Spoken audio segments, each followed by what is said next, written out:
Sir, I also asked this once my parents that why I've been named as Antim.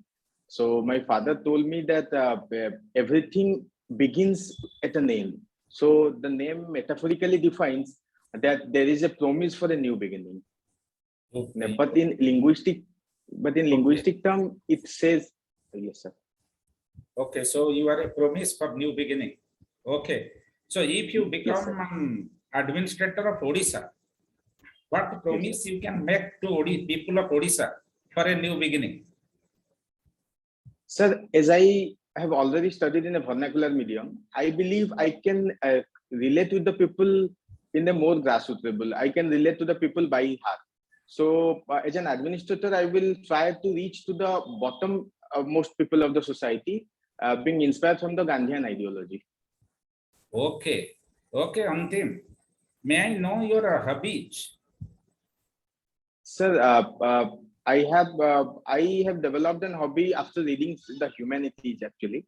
So one of the hobbies is dialectical discussions, and another is writing social issues on blogs and the exercise and meditations. Okay, very good. So dialectical discussion. Whose concept is dialectic? Who coined the concept dialectic? Any idea you are having? Sir, the same has been inspired from the Socratic ideas, where Socrates told that the dialectics is the method of arriving at truth by the exchange of logical arguments. So by this, earlier I was thinking the world to be this is true, this is untrue, this is black, this is white. But after getting some of the knowledge of humanities, now I found that there is nothing like this is wrong or this is right, or this is justice or justice, this is injustice. There is a spectrum of justice, there is a spectrum of truth. So where we are standing or what we are making the point is actually making the whole discussions according to our own discourse. Okay, very good, Antim. Thank you, sir. Why you want to become an OS officer? Sir, actually, to come into the bureaucracy was not in my original ideas. When I was in the final year of my graduation, I developed a little inclination towards public service. Then after, when I was in I was doing my master's at IIT. I came in contact with some of the personalities who were already serving in state public services and central civil services. So they actually, after hearing that what this platform offers as an opportunity, I found my real preferences. That's why I decided to switch my career. Okay, okay, Antim. You have done your master degree in which subject? So in mineral processing. Sorry? So mineral processing from Indian Institute of Technology, Dhanbad. Okay, IIT. Oh, great. You are an IIT. Antim, Government of India has spent a huge amount of money by giving you BTech degree in the most prestigious institution of the country, IIT. And right now, you are preparing for Odisha Administrative Service. Don't you think that you have wasted the money of the government because you did your degree in IIT and right now you are not interested for your own but parent subject, you are interested to go to administration. I think it's simply the wastage of the money of the government of India. It's also wastage of our money because we are very sincerely paying the tax to the government. Yes, sir. What you are saying is actually one of the perspectives of my actions. But sir, I believe that there is a saying like education is what remains in you when everything academically taught is forgotten. So I believe that will not be exactly a wastage of my abilities because the scientific domain made me a rational person, a factual person who can look at the perspective from a scientific outlook. But after reading humanities, I inculcated some of the value aspects in my temperaments and thinking process. So coming from a technical background, from technocracy to bureaucracy, my journey will be an interdisciplinary approach, and that will serve a larger public interest in a more scientific and as well as humanity-centric approach. Okay, very good, Antim. Antim, apart from sociology, what is the other optional that you have opted for administrative examination? Sir, I have opted political science and international relations. Political science and international relations. Okay. Yes, sir. Okay, Antim, can you tell me how Indian approach of secularism is different from Western approach of secularism? Yes, sir. Sir, Indian approach of secularism is a principle-distant model, whereas Western secularism is an equidistant model. If we look at the scenario of the Indian setup, India is a diversified country and people are more closer to religion and their God. So by completely watertight compartmentalization between their value system and their nationality, the state approach may prove detrimental to a larger public interest. That's why we have adopted such an approach where giving everybody an equal rights about the religion. That means actually we are nullifying those aspects of religion which are negative to us, because we are not considering any one religion as to be superior, rather every religion is superior. In that way, we are approaching a different approach than the global order. Okay, Antim, what I see in this process of interviewing you is that backside of you is pasted map of India. Okay, I see. Yes, sir. On the Yes. wall map of India is pasted. You see, Yes, the sir. present establishment of India, headed by Mr. Modi, wants to Yes. make Akhand Bharat, including Afghanistan and Pakistan. Even the Yes. Rashtriya Swayamsevak Sangh is also giving a slogan for Akhand Bharat, unified India, Yes. including Pakistan and Afghanistan. Do you think it's practically possible? Sir, I believe it's a nationalistic approach of delivering the political statements, but I will not going into the political indoctrinations and something else. I believe India is a very large and diverse culture. We derive our civilizational values from ancient world, from Harappan civilization. And some of the states, which after the formation of nation states, they just separated by us through a means of any boundary or agreement. But by heart, we all are equal. So maybe the interpretations of our Honorable Prime Minister is nothing, any kind of military approach or anything else. Rather, it should segregate our cultural values to such an extent that we, as a South Asian country, will collectively say, yes, we are global South, we are Indians, or we are the neighbors of Indians, and we are a universal citizenship based upon the values of humanity.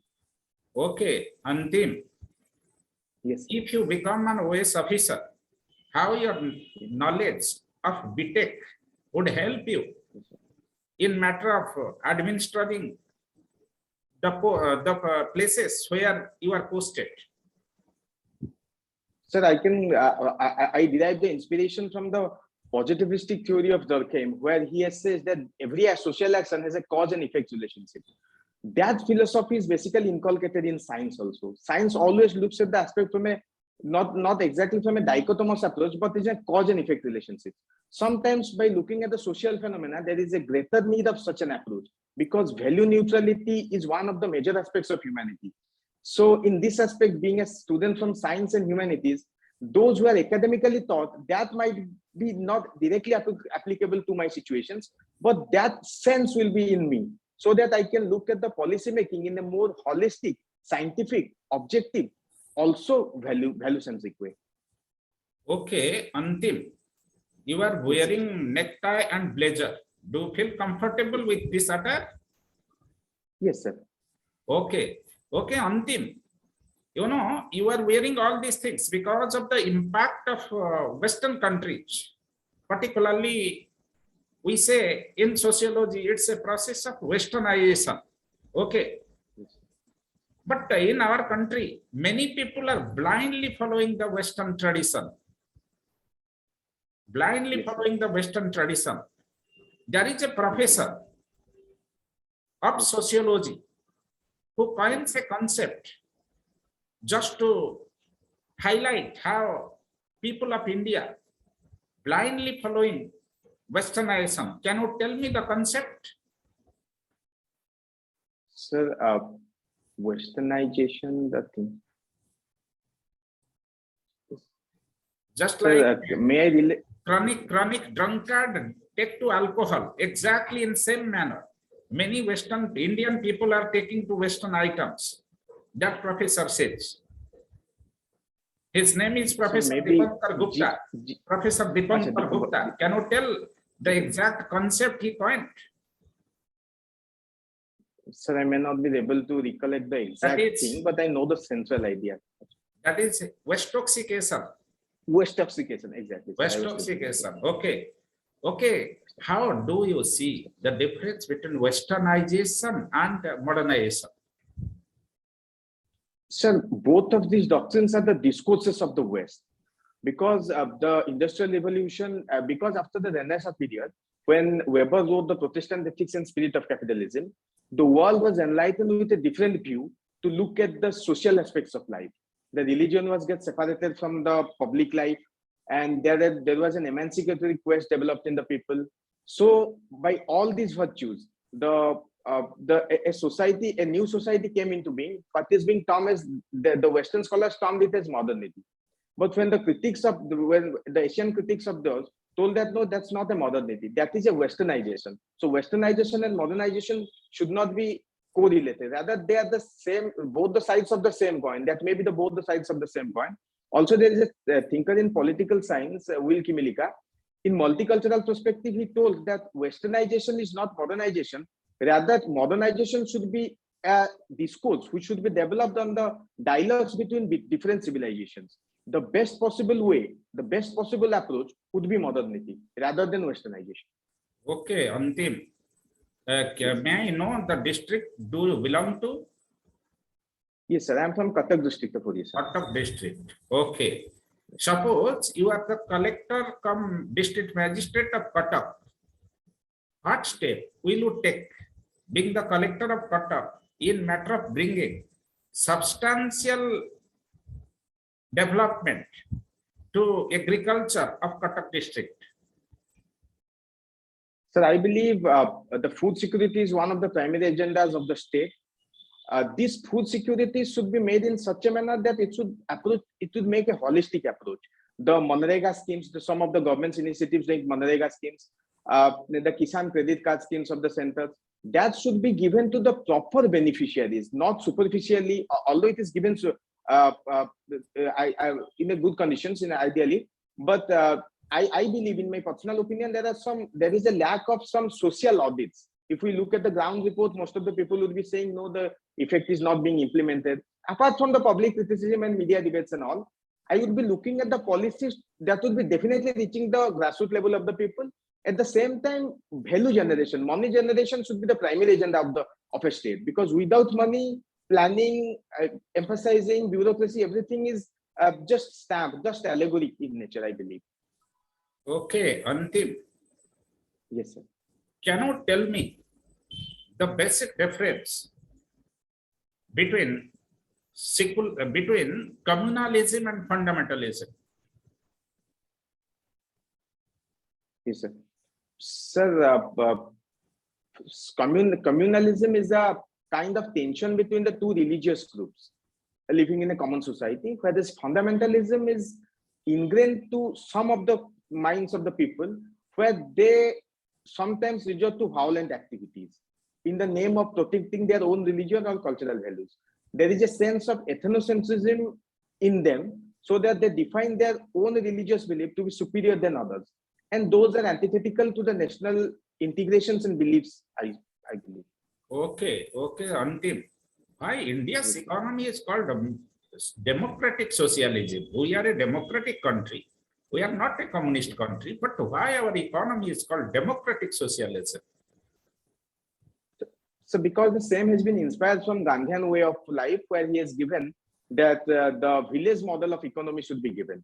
Also, as per my understanding, the gap between communism and socialism, one is the communism is more political orientation and socialism is more of an economic orientation. So the founding fathers of our constitution envisioned such a role that the political bosses, the politics should be accountable to the people by the means of democracy, and the socialism. That means that development should be democratized and should reach a larger section of the people, so that there shouldn't be any polarization of masses with respect to the economic benefits. There should be more of an egalitarian society. So by satisfying both these conditions, we are defined as a democratic and socialistic country. Antim, obviously the members of a constituent assembly, majority of them were legal dignitaries, obviously having their education in good colleges and universities. They were engaged in writing the Constitution of India.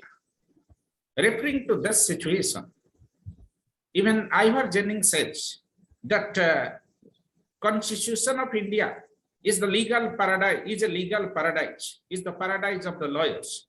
Do you think really a common man who is completely illiterate, unemployed, not able to understand anything except his or her mother tongue, does a common man get anything from Constitution of India?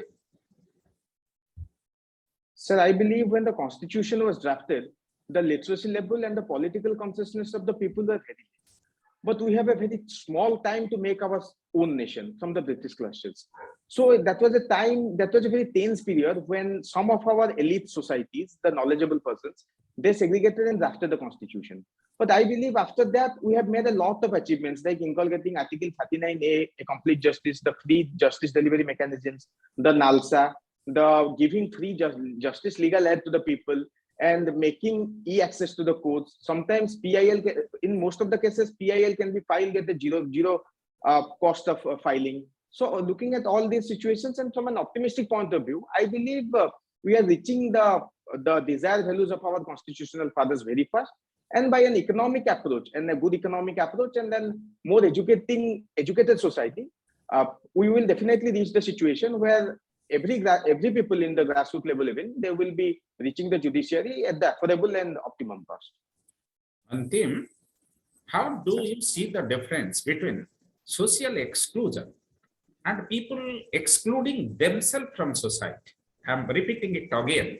Social exclusion versus people excluding themselves from society. Any difference? Do you see? Yes, sir. I believe social exclusion is a method by which some of the peoples are unwillingly being discriminated from their own society. Because maybe that's a culture of caste culture, because there is a saying like soil brings caste and a machine brings class.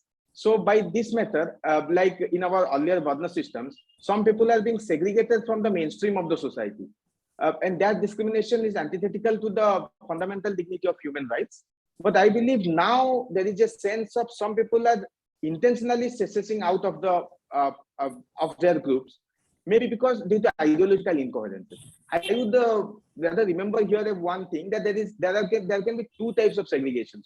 One can be culture of affluence and culture of scarcity. For the culture of scarcity, some people are trying to get a different direction in their livelihood, and due to culture of affluence, they are thinking that they are superior to their own people, community people. So they will make their life orientations in a different way. So both of these are actually segregating in nature. One is segregating from the system, and second one is segregating from the system by our own. Okay, wonderful explanation you have given, Antim. Okay, so Antim, can you tell me why Nationalism is growing?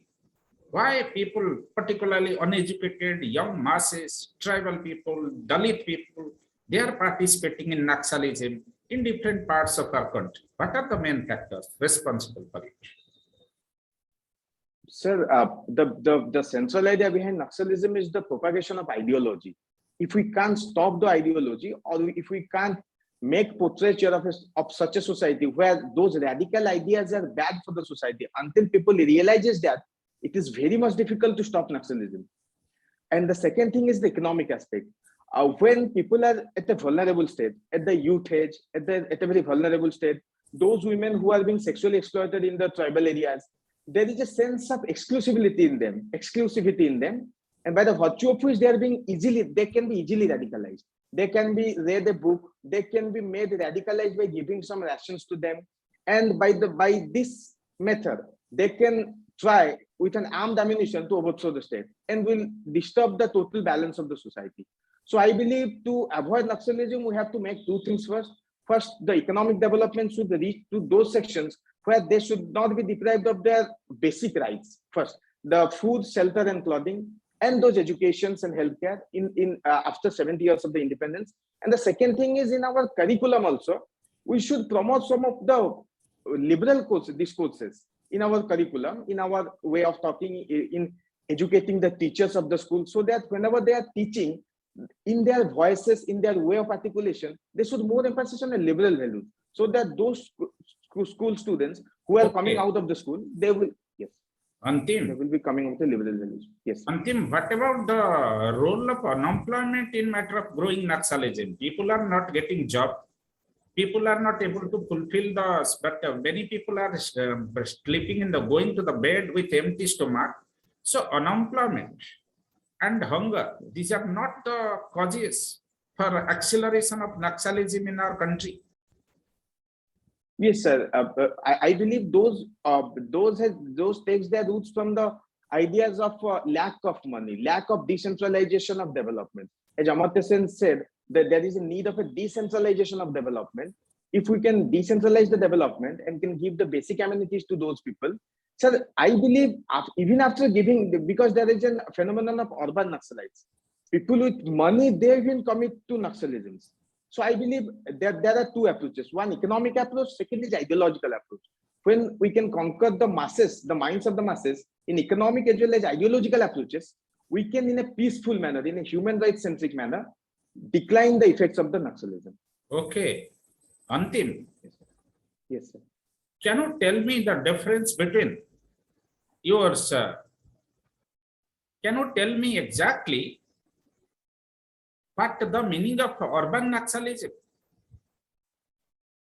So the urban nationalism is a term being coined in 2015 and 16 when one of the notable professors of Delhi University was caught by the enforcement authorities for promoting nationalism. Also, in some of the Bollywood movies, the same has been depicted in a movie of Prakash Jha movie. Sir, I believe every mass movement needs a leader, and that leader should have a relations with the foreign or alien countries in both economic and ideological spheres. That urban man who is connecting the vulnerable rural masses with that of an alien foreign power is termed as an urban Naxalite because he's staying in the urban area, but he's operating from an urban area to the rural area. Okay, okay, Antim, I think you Yes, are wearing a spectacles. Yes, yes, or sir. not? Okay, your Yes, sir. spectacles consist of lenses. May I know the power of your lenses? So the left one is minus 0.75. The right one is minus 0.5. Okay, that means you are suffering from short-sightedness. Okay, Short-sightedness. myopia. Yes, In medical myopia. terminology, it's called myopia. Okay, Yes, sir. Antim, you see, the politicians of our country and state, they are always focusing their attention on how to get vote. For that purpose, they use caste, they use religion, they use language, they use different types of vivisective mechanism. They don't have any but a vision for the future of the country. Don't you think that they are having myopic vision like you are suffering from myopia, but they are having myopic vision for our nation? That's a wonderful question. Sir, I believe I am being inspired from the political science, one of the theorists, where he says that state is the individual's writ large because state is nothing. State is just our higher magnification. If today I am a citizen, maybe tomorrow I am the prime minister. That's the democratic setup. So it is giving every blame to the political parties. It may be wrong because in some or other aspects, we are also supporting, some of us are also supporting corruptions. And if they are getting any freebies, they're easily accepting it by not looking at larger public interests. Also because a lot of the wrongs can be given to the government. I believe it is the primary responsibility of the government to enlighten the masses what the larger public interest is. So as far as we fortunately got a prime minister of dynamic leadership, I believe the same can be addressed in the near future. Okay, Antim, a few days ago, I had gone to Mangalore, that is in Karnataka. Yes, yes, sir. I stayed there a few days. One day, I saw that entire road was blocked. People were giving slogan. There was a Hindu people were shouting one thing, Muslim people were shouting another thing. And ultimately, I came to know that the main cause of conflict was particularly the Hindu groups were demanding that history of India must be rewritten, while Muslim people were saying no, what has been written in history, that is absolutely right, correct, just, there is no need to change history. Yes. What is your personal view in this context? Do you think history of India should be rewritten? Sir, I believe history should be, history was written, and anytime when the history is being written, it should be more factual. We shouldn't add the context to the history. Also, if we look at the civilizational values of India, it never promotes polarization or domination of any one religion. We believe in Vasudhaiva Kutumbakam and Sarvadharma Samabhava philosophy. And this is also being mentioned as the basic secularism, as a basic structure of the constitution in the Kesavananda Bharati case by the Honorable Supreme Court. So I believe if some group or some pressure groups or some radical groups are promoting such an idea, that shouldn't be highlighted much in the medias, and there should be a responsibility of media and the government to suppress such ideas. And in my personal opinion, I will never favor such an approach, because this land belongs to every Indian as a citizen first, and the religion to me comes to second. No, Antim, don't you think that in history certain things have been distorted, certain things have been glorified? For example, you see, if you are preparing for civil service, you must have studied history of modern India. In a chapter, under the chapter that is what revolutionary terrorism, Shahid Bhagat Singh's name has been mentioned. We know that it is an irony that Shahid Bhagat Singh was not a terrorist, while any terrorist, the word terrorist we utter, obviously the image of Osama bin Laden comes to our mind. So how can we compare? How can we equate Shahid Bhagat Singh with Osama bin Laden? Was Bhagat Singh Osama bin Laden, or was he doing like Osama bin Laden? Considering this type of facts mentioned in history, why don't you think that history should not be rewritten? Sir, I believe history should be amended. That shouldn't be rewritten like the constitution. The basic ideas of the history shouldn't be rewritten.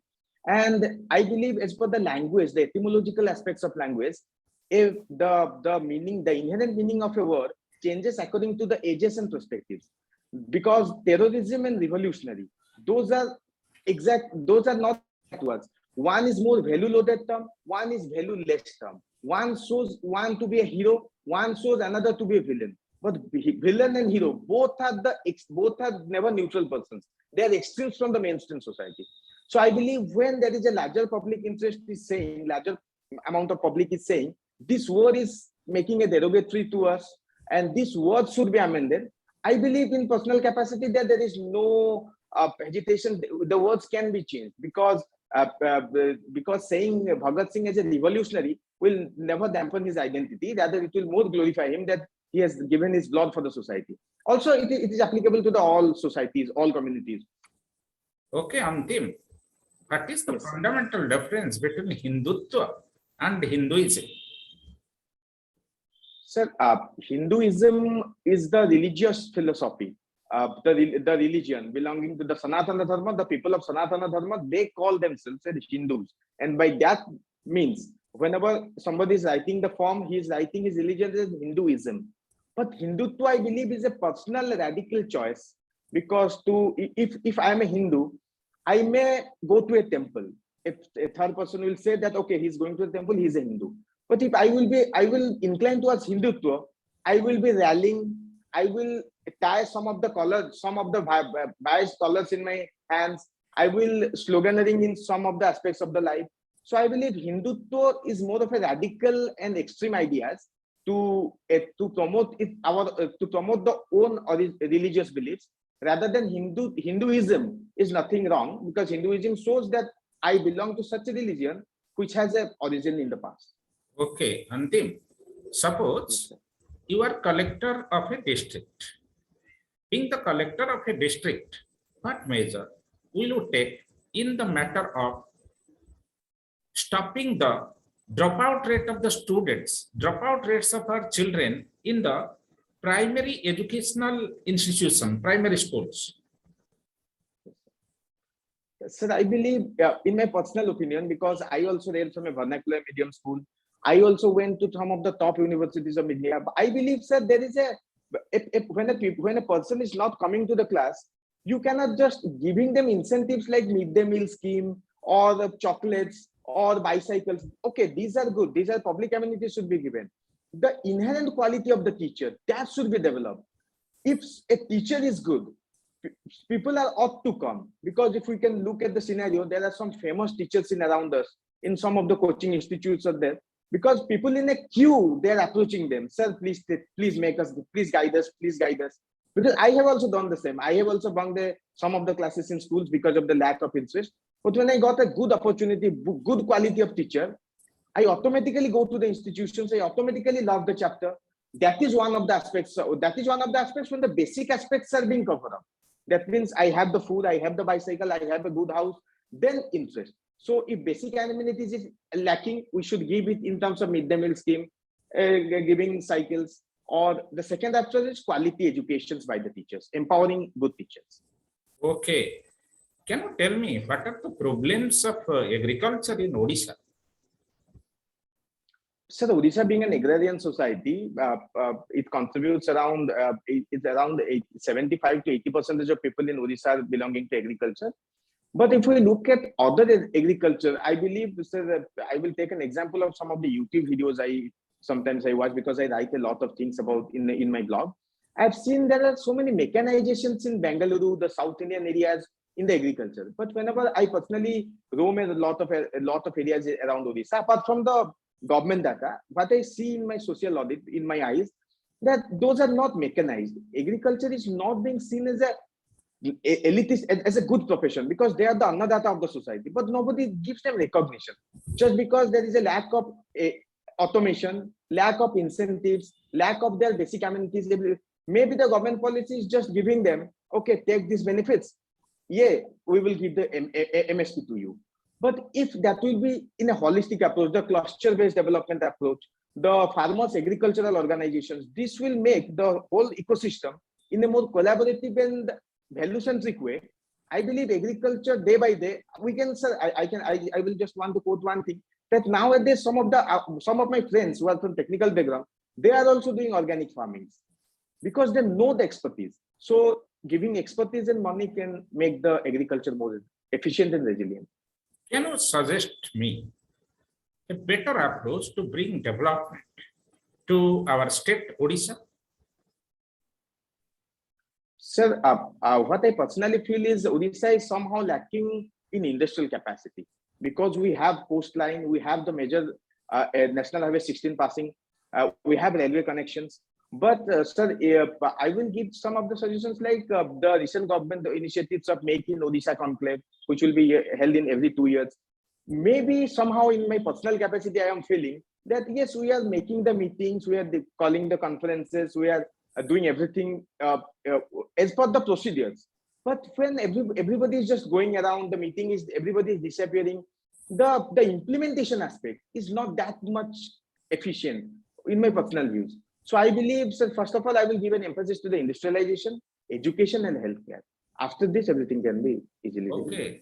Okay, Antim. Yes, can you tell me in a very precise way the difference between culture of poverty and poverty of culture? Culture of poverty, okay, sir, versus poverty of culture. So the culture of poverty, I believe, is somehow being inspired from the people who are living below poverty line, because they are the people who are unable to satisfy their basic amenities. So their way of life, their educational attainment, their cognition, that becomes deficient. If one will be talking to them, one can easily know that they are lacking some of the basic amenities, basic skills, basic cognitive abilities, ways of talking. On the other aspect, the second aspect is the second one was the lack of culture. Yes, sir. The lack of culture, in the lack of culture aspects, due to the new imperial attitude, due to the westernization of India or the westernization of any country, people are getting more inclined towards Western ideas. As there is a saying that democracy is seductive. One of the thinkers, Joseph Nye, once said that democracy is seductive. So in that seduction capacity, people are more inclined towards living their own culture and going to another culture. So in both the aspects, one is defining poverty and another is defining richness, affluence. And both are deviating from the mean. Okay, Antim, if you are not selected this time, what would be your response? Yes, sir. Sir, as I have spent already 3.5 years in bureaucracy, Also, I have a strong technocratic career in my life. I will be devoting one or more two attempts in my bureaucratic career. If I will be unable, I will happily switch to my bureaucratic career and will serve the country as a bureaucrat to satisfy larger interests. Let me ask the last question, because time is also approaching to wind up. Yes. What is the contribution of Dayanand Saraswati for India? So Dayananda Saraswati was also called Muknayak, who has given a nationalistic and cultural revivalistic approach to history. One's famous line of him, he was go back to Vedas. That means whenever he saw that our Vedic culture, our society is coming under Western influences and getting diverted from what it ought to be, he again alarmed the people that no, we are not what we are taught right now. We are what our civilizational values in the purest form was.